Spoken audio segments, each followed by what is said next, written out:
मोरङको कटहरी गाउँपालिका 2 मा जीवन विकास सामुदायिक अस्पताल उद्घाटन गरिएको छ। प्रधानमन्त्री केपी शर्मा ओलीले 2 अर्ब लागतमा निर्माण गरिएको 200 शैय्याको यो अस्पताल उद्घाटन गर्नुभएको हो। प्रतिनिधि सभा सांसद योगेन्द्र मण्डलको पहलमा स्थापना भएको यस अस्पतालले सहुलियत दरमा सेवा प्रदान गर्नेछ। प्रधानमन्त्री ओलीले उद्घाटन समारोहमा भन्नुभयो, इच्छाशक्ति र समर्पण भए केही पनि असम्भव छैन। जीवन विकास अस्पताल सरकारको पहल बिना समुदाय र व्यक्तिको प्रयासले सम्भव भएको विकासहरूको नमुना हो।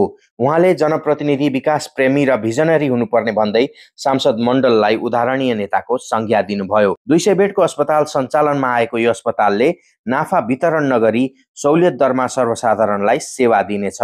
सांसद तथा अस्पतालका अध्यक्ष योगेन्द्र मण्डलका अनुसार जुनसुकै लघुवित्तका सदस्यले पनि विशेष छुटमा उपचार सेवा पाउनेछन्। सांसद मण्डलले भन्नुभयो, 25 वर्ष अघि देखिएको सपना आज साकार भएको छ। हामीले एउटा कोठाबाट सुरु गरेको क्लिनिक आज अत्याधुनिक अस्पताल बनेको छ।